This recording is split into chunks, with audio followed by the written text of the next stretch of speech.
Assalamualaikum warahmatullahi wabarakatuh. Kami dari kelompok 1 dengan mata kuliah Pendidikan Keluarga Negara. Freshman year's about to plummet just a little harder, but it didn't cause we kissed on that Halloween night. I bleached half my hair when I saw Zoe on your vest, but it was orange from 3% peroxide. Thanks to Ikuti keseruan tugas kita. Check it out, see you. Negara menurut Dr. Wirjono Projodikoro SH merupakan sebuah organisasi yang berada di atas kelompok maupun beberapa kelompok individu yang mendiami suatu wilayah tertentu dan mengakui adanya sebuah pemerintahan yang bertugas untuk mengurus tata tertib serta keselamatan sebuah kelompok maupun beberapa kelompok individu lainnya. Negara kita Indonesia memiliki tujuan yang telah disebutkan pada pembukaan Undang-Undang Dasar 1945, yaitu melindungi segenap bangsa Indonesia, memajukan kesejahteraan umum, mencerdaskan kehidupan bangsa, dan ikut melaksanakan ketertiban dunia yang berdasarkan kemerdekaan, perdamaian abadi, dan keadilan sosial. Maka dari itu, kita sebagai warga negara yang baik harus ikut andil dalam mewujudkan tujuan negara melalui pemenuhan hak dan kewajiban. Sebagai warga negara, kita memiliki sebuah hak dan kewajiban yang saling terkait dalam menciptakan sebuah kesejahteraan bersama. Nah, terdapat beberapa hal dalam hak dan kewajiban sebagai warga negara. Nah, terdapat lima hak pada warga negara. Yang pertama, ada hak untuk hidup sejahtera, yang dimana negara berkewajiban memenuhi kebutuhan dasar warga negara. Dan kedua, ada hak mendapatkan pendidikan dan pelayanan kesehatan. Di sini peran negara harus menyediakan akses pendidikan dan kesehatan yang mudah terjangkau. Yang ketiga, ada hak untuk bekerja dan mendapatkan penghasilan yang layak. Dalam hal ini negara harus menciptakan lapangan kerja dan menjamin upah minimum yang adil. Yang keempat, ada hak untuk berpartisipasi dalam proses berpolitik. Nah, seperti memilih dan dipilih, negara harus menjamin hak-hak politik warga negara. Dan yang kelima, ada hak untuk mendapatkan perlindungan hukum yang sama, di mana negara harus menegakkan supremasi hukum dan keadilan bagi seluruh warga. Nah, kewajiban warga negara sendiri yaitu yang pertama, membayar pajak secara jujur dan tepat waktu. Nah, di mana pajak ini merupakan sumber utama pendapatan sebuah negara untuk membiayai pembangunan. Lalu yang kedua, ada mematuhi peraturan hukum yang berlaku. Sebagai warga negara harus menjadi teladan dan menegakkan aturan.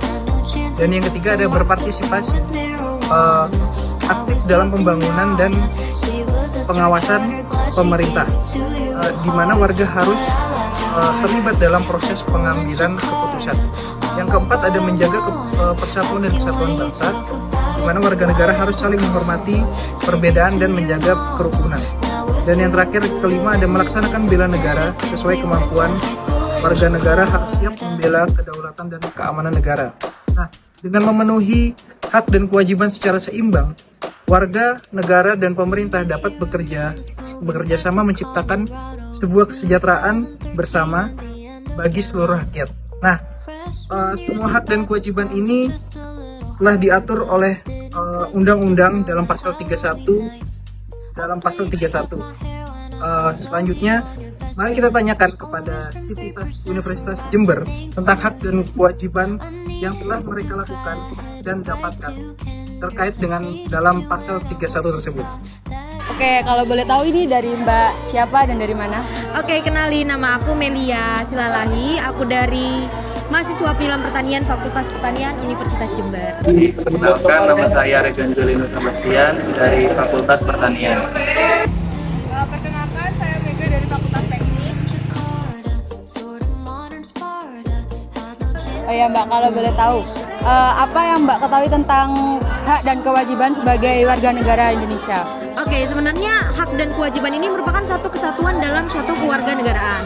Nah, hak itu merupakan ketika kita sebagai warga negara diberikan perlindungan dan juga kebebasan. Kemudian, sedangkan kewajiban merupakan tanggung jawab yang harus kita penuhi dalam suatu negara seperti itu. Kita sebagai masyarakat.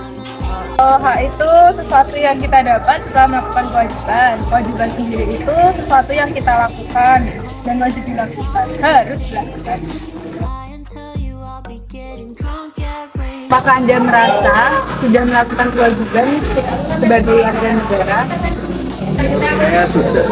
Contohnya? Contohnya membayar pajak ya. Oke, sebagai warga negara Indonesia saya sudah merasa melakukan hak dan kewajiban. Contohnya nih, kalau di hak biasanya saya bebas berpendapat, baik itu dalam suatu organisasi ataupun di dalam suatu instansi ataupun di kegiatan sosial lainnya. Kemudian untuk kewajiban, saya sudah merasa melakukan kewajiban seperti saya sudah mematuhi rambu-rambu lalu lintas untuk memakai helm di jalan kayak gitu. Jelas, saya sudah melakukan kewajiban warga negara karena kewajiban sebagai warga negara contohnya pendidikan itu 12 tahun harus menempuh sekolah. Sekarang kita sudah di kuliah, itu sudah menjalankan salah satu kewajiban mematuhi aturan-aturan parkir, aturan tidak buang sampah sembarangan itu juga menjadi salah satu kewajiban warga negara. Baik, apakah Mbak sudah mendapatkan haknya setelah melakukan kewajiban Anda sebagai warga negara Indonesia? Oke, jadi ketika kita sudah, misal nih contohnya ketika saya sudah menggunakan helm atau mematuhi rambu-rambu lalu lintas, saya sudah menggunakan helm, maka saya mendapat jalanan yang lancar ketika saya berkendara. Seperti itu, saya ada juga keuntungan pribadi untuk melindungi diri saya sendiri ketika mengantisipasi kecelakaan yang akan terjadi pada diri saya ketika di jalanan kayak gitu. Jadi aman dan teratur. Kita sebagai warga negara itu nggak banyak ya. Aku juga dapat perlindungan karena ada polisi misalnya dan memiliki status yang sama di hadapan hukum, itu juga harus sebagai warga negara dan aku rasa dapat itu juga. Mbak Meka tahu nggak isi dari pasal 31? Nggak tahu. Jadi dalam pasal 31 ini ada 5 ayat. Yang pertama, setiap warga negara berhak mendapatkan pendidikan. Yang kedua, setiap warga negara wajib mengikuti pendidikan dasar dan pemerintah wajib membiayai. Ketiga, pemerintahan mengusahakan dan menyelenggarakan suatu sistem pendidikan nasional yang meningkatkan keimanan dan ketakwaan serta akhlak mulia dalam rangka mencerdaskan kehidupan bangsa yang diatur dalam undang-undang. Yang keempat, negara memprioritaskan anggaran pendidikan sekurang-kurangnya 20% dari anggaran pendapatan dan belanja negara serta anggaran dari pendapatan dan belanja daerah untuk memenuhi kebutuhan penyelenggaraan pendidikan nasional. Yang terakhir, ayat 3, pemerintah memajukan ilmu pengetahuan dan teknologi dengan menjunjung tinggi nilai-nilai agama dan persatuan bangsa untuk kemajuan peradaban serta kesejahteraan umat. Tidak tahu ya Mbak Meka pasal 31. Terima kasih informasinya. Selanjutnya nih, apakah Anda sudah memenuhi kewajiban yang ada pada pasal 31 tersebut? Jelas, saya sudah SMA tamat, saya sekarang menempuh S1, jadi dari status itu saja saya sudah selesai.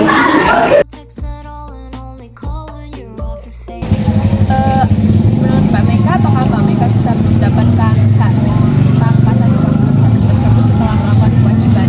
Sudah, saya sekolah dari SD sampai SMA secara gratis.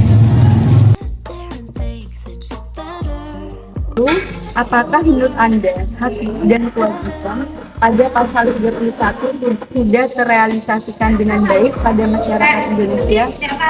Menurut saya sih sebagian besar sudah, tapi pasti ada yang